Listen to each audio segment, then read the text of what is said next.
Hello folks! For my first video on this channel I wanted to introduce a type of retrospective series that I want to continue in the future.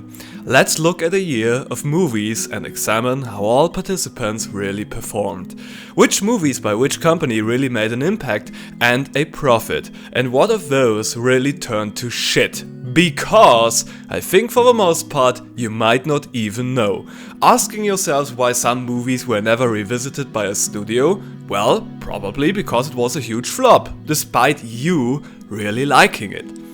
The year 2000, despite entering the new millennium with supposedly fresh and exciting ideas, has been the most excruciatingly crushing year for the movie industry.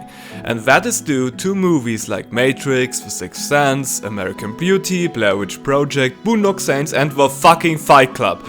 All movies that were distributed in 1999. And the year 2000 had nothing of the sorts to follow up on. So let us dive in to a time when DreamWorks still made live-action movies, Miramax was regarded as the new canon film studios, and Disney produced an immense array of live-action movies via Buena Vista. And also welcome to the year when two Let's Fly to Mars movies respectively from Warner Bros. And Disney competed against each other and were both huge flops. For beginners, let's put up a general rule how in the industry a hit and a flop are normally broadly defined. A movie has two major incomes. First, the box office in the United States, the domestic box office. Those numbers can be copied directly without any further calculation. Because of franchising of cinema chains and different tax breaks, those numbers mostly have no further shortage that must be considered. Second, we have the foreign box office. From that, we are going to cut roughly half because neither taxes nor foreign cinema chain cuts are ever integrated in those numbers.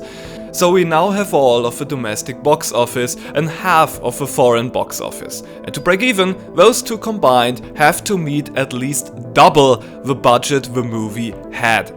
Because international marketing for the most part costs more than making the film sometimes. Just as a side note, that's the reason why, when the studio knows they've got a stinker, they wait until the last minute to market it, to cut costs short.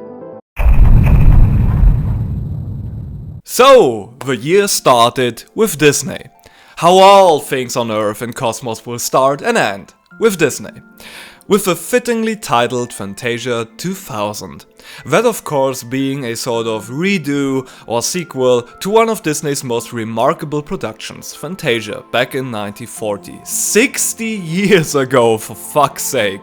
And sadly, like nobody gave a shit about Disney's crazy musical ideas back in the day, not enough people showed up for this one to be a success. Disney even sabotaged themselves by only releasing Fantasia 2000 in IMAX cinemas only for its first run.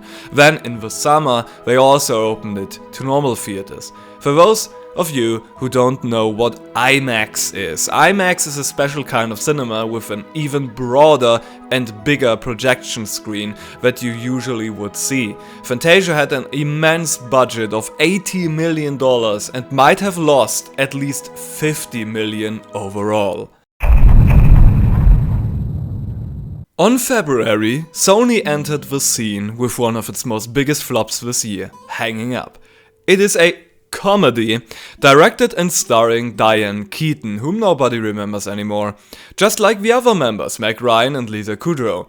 Diane Keaton became sorta semi-popular for starring in some Woody Allen movies. Meg Ryan had been huge until this point with romantic comedy dramas like You Got Mail, or the outright romance drama City of Angels. And Lisa Kudrow has been Phoebe in 10 seasons of Friends. Well, Sony lost about $40 to $60 million with this stinker, and it was absolutely slammed by critics. Diane Keaton would never again find work as a director after this. Miramax, for people who are unaware of, made money for the Disney company from 1993 until September 2005 and was led by the Weinstein brothers. So yes, Before they parted ways with Disney and founded The Weinstein Company, which now in 2018 is filing for bankruptcy, they managed the movie studio, which was regarded as the intellectual successor to the Canon Film Studios. And if you don't know what the Canon Film Studios are, well, that's another story for another day. So okay, they released Reindeer Games this February, the movie that Ben Affleck really wants you to forget he ever starred in. The movie was written by the infamous Aaron Kruger, who got the solely writing control over the Michael Bay Transformers movies, and the director John Frankenheimer, who directed the movie The Island of Dr. Moreau. Yep. He died 2 years after Reindeer Games, so this production should have had red flags all over it, and it indeed had. Originally planned for Christmas 1999 due to poor testing screens, it was dumped in February and lost between $50 to $25 million. The next movie was the Vin Diesel vehicle Pitch Black. Diesel entered the market only 2 years prior with his short role in Private Ryan. If you can't remember, he was the one who got shot by the sniper in the bombed town in the rain. Then he voiced the Iron Giant, and what followed was Pitch Black by the independent film studio USA Film. They would also release their biggest achievement ever this year, but we will follow up on that. Pitch Black forms the base of the Chronicles of Richard B. Riddick, and even though it was only a financial draw on the box office, it gained a tremendous following and sits at an unbelievable high vote count of 200,000 on IMDb. That's insane for a movie that was so cheaply made. It physically hurt me when I once tried watching it. The Beach, I would call one of the oddest movies this year. It was Danny Boyle's only second movie after his critically acclaimed breakthrough hit Trainspotting, and it completely banged on young Leonardo DiCaprio's immense popularity back then. All in all, the movie made a little bit of profit and was a hit overseas. Because of its executive meddling, though, it destroyed Boyle's and even McGregor's relationship for many years, who Boyle wanted to cast as the protagonist first and foremost, but was shut down in that decision by the studio. The only second oddest movie to be released this year must have been The Whole Nine Yards. I guess black comedy is the right word here, and the director Jonathan Lynn had made movies like My Cousin Vinny, Nuns on the Run, and Eric Idle from Monty Python Vehicle, and The Clue movie back in 1985, so yeah, I guess I get it. And I thought the movie was kinda funny, and yes, it made a little bit of profit for Warner Brothers, but it's still just such an odd movie, you guys. Disney, still riding the nostalgia wave there, released the Tigger movie this month. There's nothing insightful to say about this release, it just came out and it went.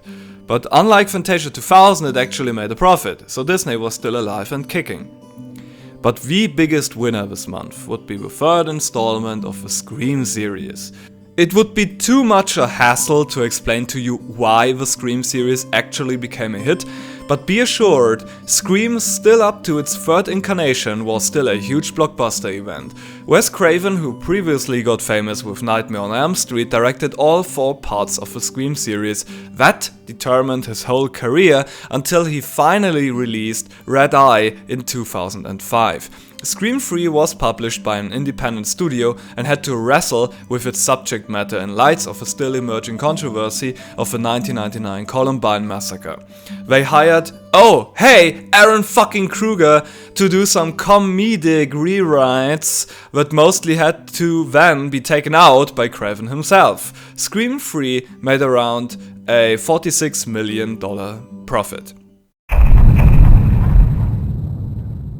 The biggest flop by far was provided by DreamWorks this year and was called Road to El Dorado. Many of you might have seen scenes of it before, and even with one of the main characters, Shell, becoming a little meme of sorts, I guess none of you has actually seen it. I for myself even got it right here. But what speaks more than words ever could is that to this day there exists no German Blu-ray for this, only the DVD. Interestingly enough, this wouldn't stop DreamWorks for another 2 attempts at traditional 2D animation, even though this picture lost over $100 million. Some animators jumped ship back to Disney before the production could even finish, and all in all, El Dorado was statistically and thematically too close to the two major Disney movies surrounding it, The Emperor's New Groove and Atlantis, which both flopped too, by the way. Oh, but hold on, Disney wasn't that far off overtaking DreamWorks for worst box office performance this year. Brian De Palma's Mission to Mars started the whole trend racing to the red giant that lasted that year. It lasted exactly for that 1 year. And yes, you heard right, Disney hired the Brian De Palma. Brian Scarface De Palma was hired to make a fucking Disney movie. Oh, and is it worth noting that the writer Jim Thomas once authored Predator with Schwarzenegger and his only noteworthy reference is Wild Wild West? Mission to Mars was a completely inept movie about finding extraterrestrial intelligence on Mars, and the special effects were horrendously awful and stupid. So stupid. I really don't know who thought this was a good idea and effectively burned between $50 to $90 million with it. Warner Bros. Had more luck with the beginning of the Final Destination franchise. The movie was written and directed by the guy who would go on to direct the absolute horrible Dragon Ball Evolution. You do not need to know James Wong, he just was a producer on X-Files, and the script for Final Destination was also originally destined to be just an episode on that show. I don't know what drove that guy to enter the directing business, but that's what we got, folks. How popular the series name is, I have to wonder that it only raked in a mere 40 million or so in profits. Okay, next entry. I've got nothing. I've searched far and below why Aaron fucking Brockovich was ever a thing. I didn't find any noteworthy explanation. It is directed by Steven Soderbergh, who until then nobody knew. So that can't be the reason why this was one of 2000's highest grossing movies. The titular woman was a key witness against some water pollution in California, so who gives a shit? I'm sorry, I wanted this format to be free from such language or personal feelings, but I don't get it.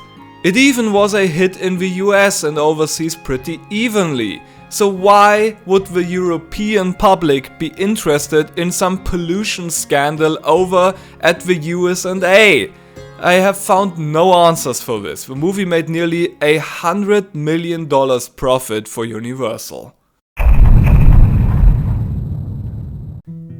Universal's flop this month would also mark one of the biggest flops this year. Flintstones in Viva Rock Vegas, 6 years after the terrible one with John Goodman, couldn't even afford John Goodman apparently, even though having an insane budget of $83 million. This movie basically lost it all. It completely tanked everything to do with the Hanna-Barbera properties for several years and lost up to $100 million. The big blockbuster Hollywood was banking on this month was, believe it or not, a U-boat movie, U-571. Universal gave this entirely to director and writer Jonathan Mostow, who would later direct Terminator 3. I cannot make out any rhyme or reason why this even exists, especially after Crimson Tide in 1995 was like the ultimate ender of the genre. It is amazing that after the blockbuster industry got revolutionized, the following backup plan for the next years would be a submarine movie. It's insane, and the movie evened out to a draw. So, when you guys are hearing Lionsgate, what you think? Probably thinking Twilight, Hunger Games and some other flopped young adult book adaptations. What you might not, but should think of, is American Psycho. Yes, just let it roll right off the tongue. American Psycho with Christian Bale, which got absolute cult status, was produced and published by Lionsgate. American Psycho only had a budget of $7 million, a sum with which nowadays you couldn't even hire Christian Bale anymore. And much of that money sank into licensing rights to songs. Bale was told this movie would be a career suicide, but didn't care. He never had a major role before, and this, ironically, was the jumping off point for his career, to be sure. The movie even made a little bit of profit on that. So the year 2000 also gave birth to the wonderful, the glorious, the uncontested champion of what the fuckery, Battlefield Earth. If you don't know what Battlefield Earth is, then just watch it. I know this video should be telling you what it is, but it can barely be put in words, it has to be experienced. The movie is based on one of L. Ron Hubbard's novels, the founder of Scientology. Yes people, it is too good to be true and really no joke. The movie stars and its production was mostly handled by John Travolta, who is, of course, a member of Scientology. One of the producing companies went bankrupt when they lost a lawsuit claiming they faked the budget numbers for tax breaks. The movie was distributed by Warner Bros. And was a huge flop, from around $70 to $100 million lost. Then Disney stepped in with a fully 3D animated feature, Dinosaur.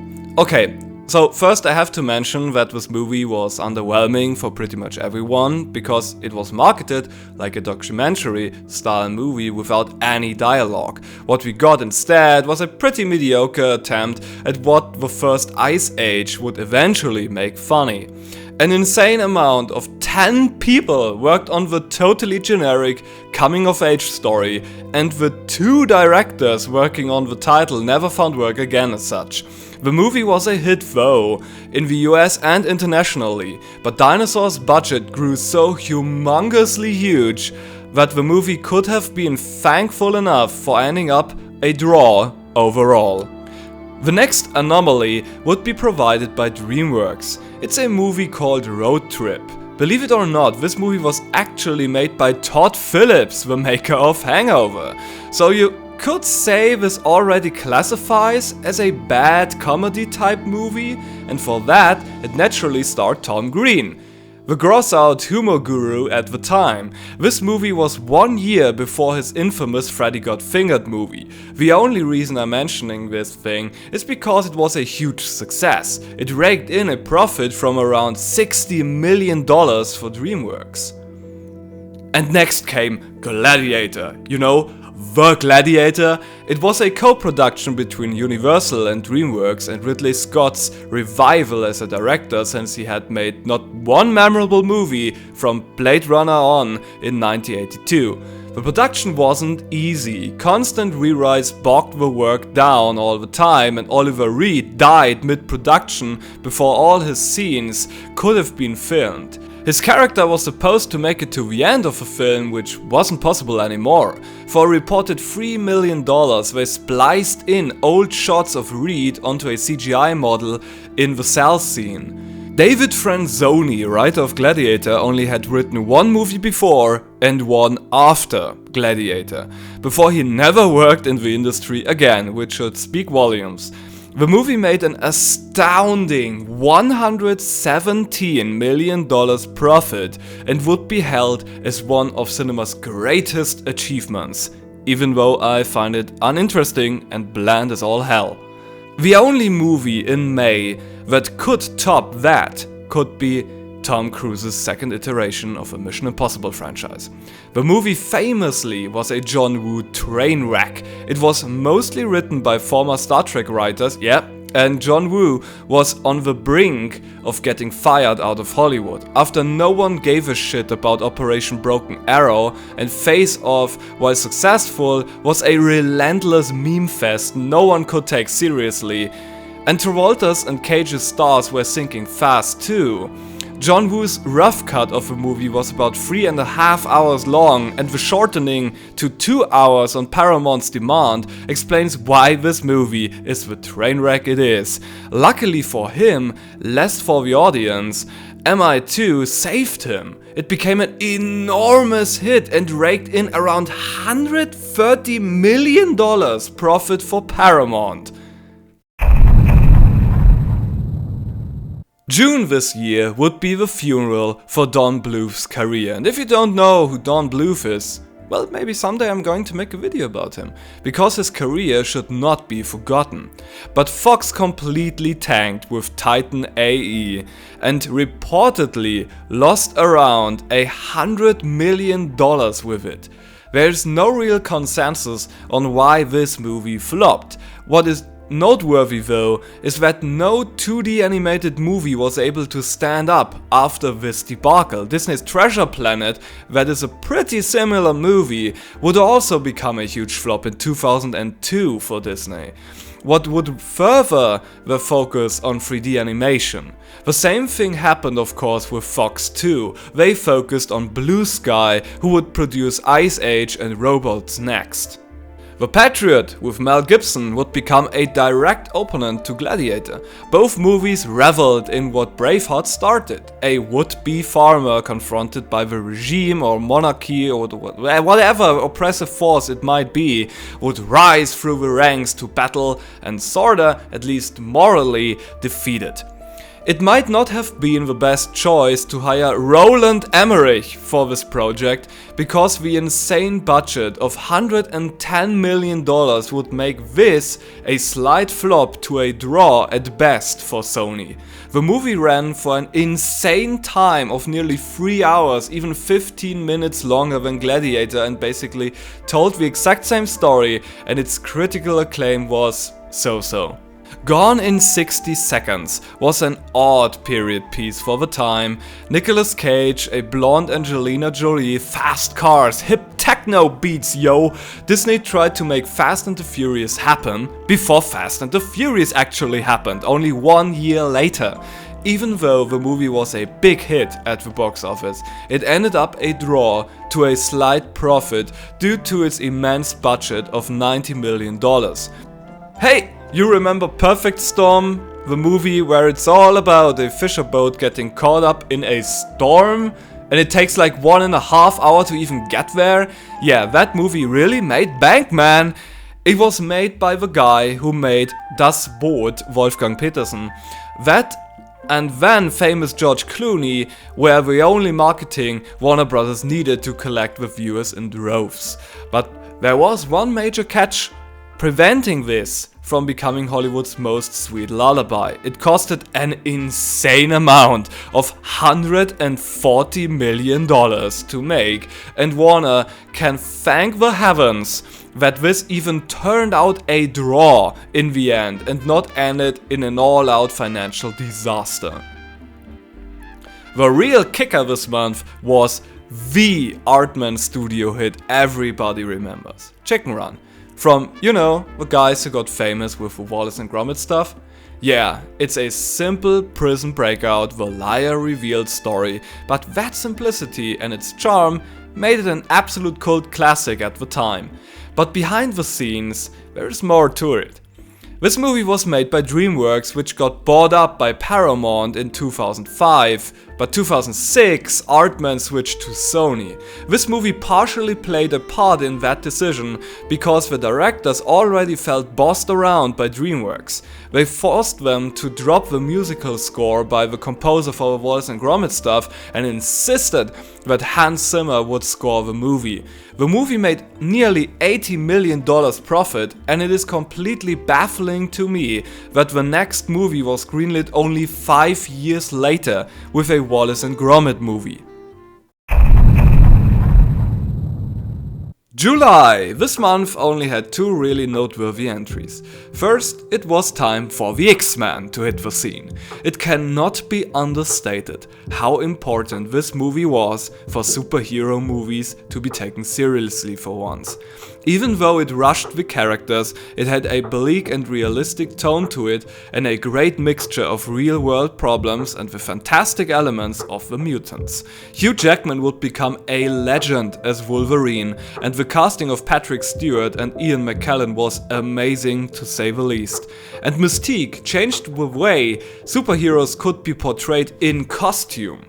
Fox had tried to sell off the X-Men license to Sony, whom they knew were working on a Spider-Man movie, but Sony declined and they weren't interested. X-Men didn't become an amazing hit, but it took in around $70 million profit, enough to warrant a sequel.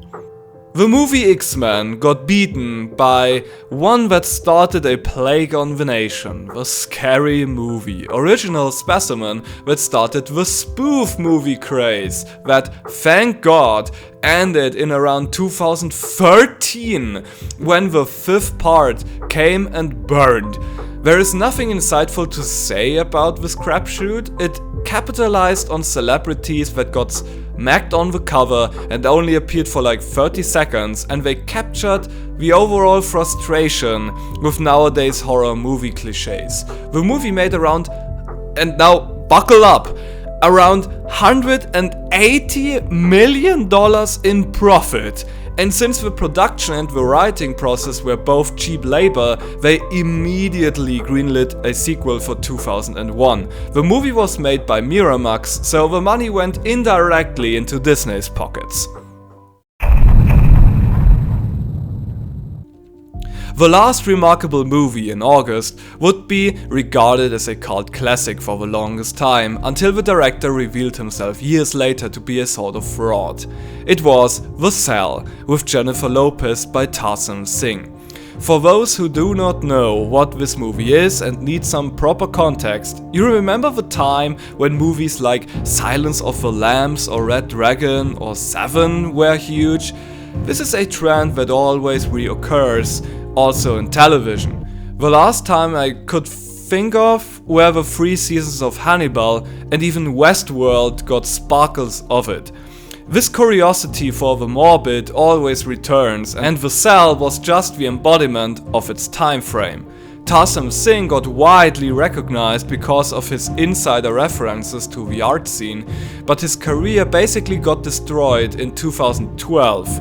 But more on that when we are discussing that year. The Cell made a small profit for Warner Bros. In the end. Almost Famous was a bomb on arrival, but turned into a cult classic over the years, mostly thanks to overwhelming critical approval at the time. Please don't ask me what it is about this movie. I tell you, there are things in life even I don't get.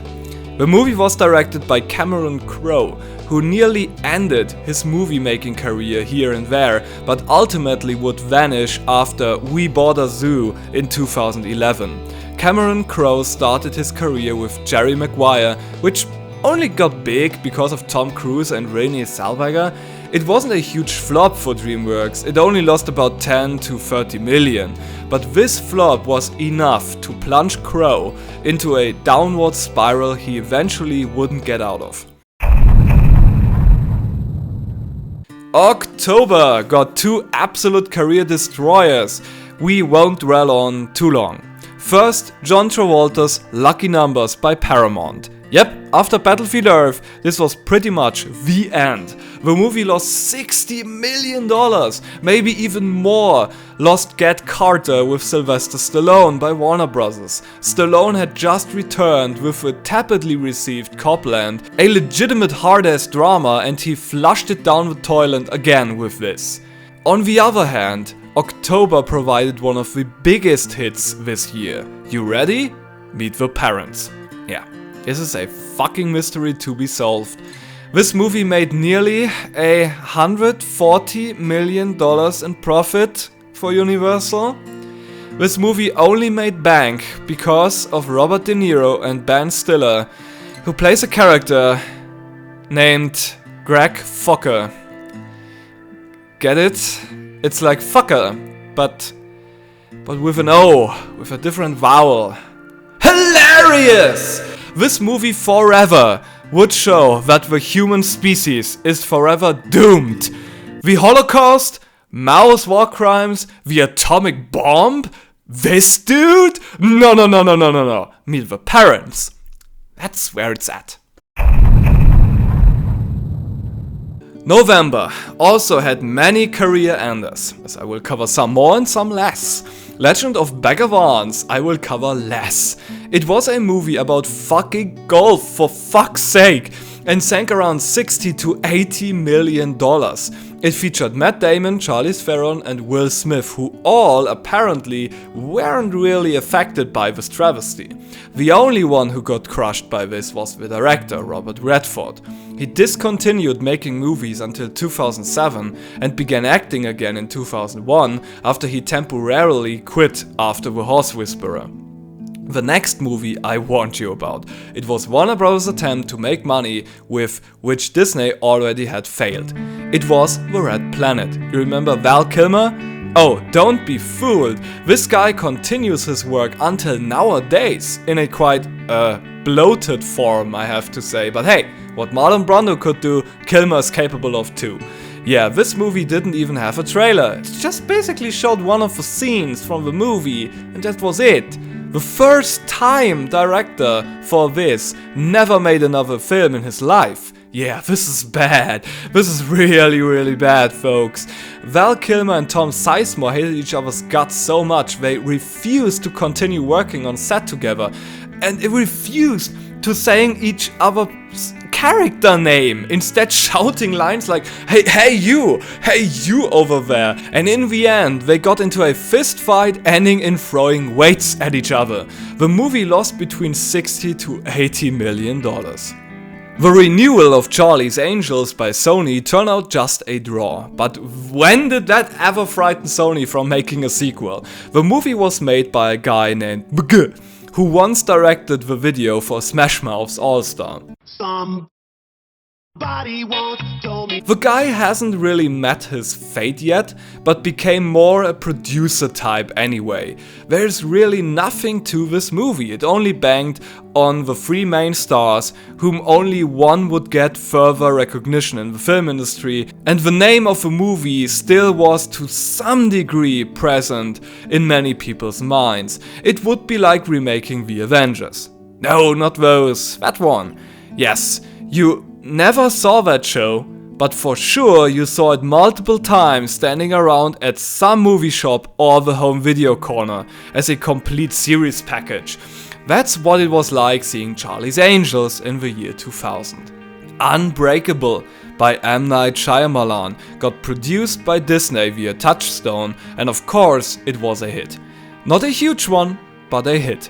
Shyamalan would continue to work with Touchstone and Disney until The Village, which was the last straw. The twist fatigue hadn't set in yet, so the movie at first was just regarded as another one of Shyamalan's milestones. Today it is regarded as the slow and boring one, but still kinda good one, before Shyamalan went completely off the rails. A little bit too early, but just in time for the international market, I guess, The Grinch arrived. It could be stated as the pinnacle of Jim Carrey's career, and the cult following of this movie is massive. So it is interesting that this movie didn't really make that much money. It certainly wasn't a big hit, but it appears to be due to the constant re-airing on television, which got to the point where stations bash each other's head in to get the rights to everything. For Jim Carrey, the costume was an absolute nightmare and even had to be trained by a specialist in torture resistance how to withstand the urge to fling into a flailing rage. The end of the year started appropriately with the end of all cinema, Warner Bros. Dungeons & Dragons. Since there's near to no information about this travesty, I have to say that this apparently was in fact a passion project. The director raised money over years to get this project funded further or be able to stem the project alone. In the end, the movie lost up to $30 million, but the guy apparently is just some rich asshole because he produced another 42 movies up until today. There is no rhyme or reason to those projects and I will not look further into this.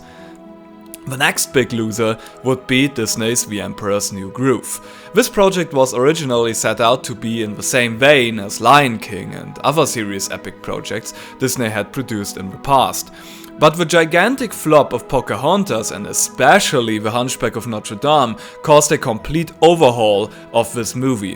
What once was thought up as Kingdom of the Sun, where the king switched places with a twin from the streets to learn restraint and humility, turned into a slapstick fest that actually was praised by critics for some breath of fresh air reasons, but became a huge flop at the box office with $70 million lost.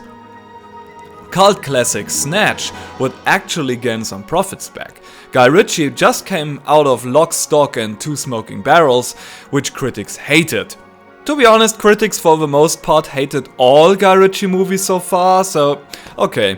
Brad Pitt wasn't hired by Ritchie. Pitt himself loved Ritchie's first movie so much he wanted to be in this one at all costs. So Ritchie wanted to stick it to critics who bashed his accents in the first movie and not only made Pitt's character pretty much non-understandable, even other characters in the movie wouldn't understand his mumbling.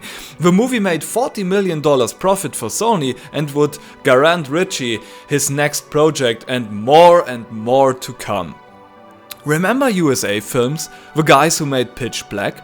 They somehow managed to produce one of the most acclaimed and most on-the-nose drug cartel Oscar bait movies ever made. So if this movie was such a hit, where, you might ask, are USA Films now? They got bought up by Focus Features and they got bought up 2016 by Universal Comcast. Traffic would also be the next film by Steven Soderbergh, and it is shockingly cheaply made. It's like watching a homemade video. So I assume most of the budget of $50 million must have been directly deposited into the actors' accounts. They got Benicio del Toro, Michael Douglas, Catherine Zeta-Jones, who was huge at the time. So yeah, no money left for good filmmaking, I guess, but that's the reason why the movie turned out a $70 million profit for USA Films, pushing them into the ring with the big guys. What women want, on the other hand, is so obvious it fucking hurts. Mel Gibson as our chauvinistic protagonist gains the ability to hear women's thoughts. Yes, for those of you who thankfully never heard of this brain cell genocide, this is a movie out of the 2000s and it feels like right out of the fucking Stone Age. It is amazing how much society is able to change in under 2 decades. Nowadays, this thing would be skinned alive in the cinemas, but in the year 2000 it made $137 million profit for Paramount. So, Crouching Tiger, Hidden Dragon would normally be more up to my interests as movies are concerned.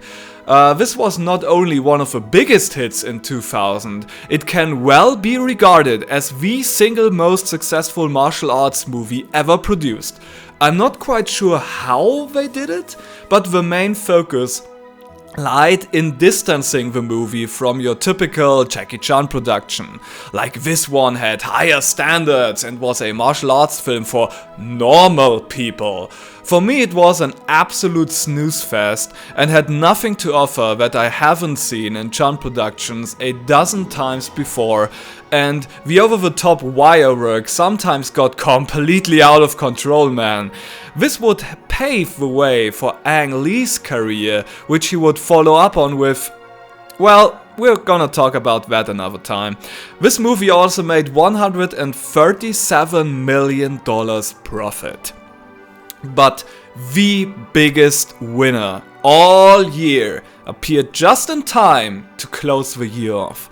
It was Cast Away with Tom Hanks, produced by 20th Century Fox.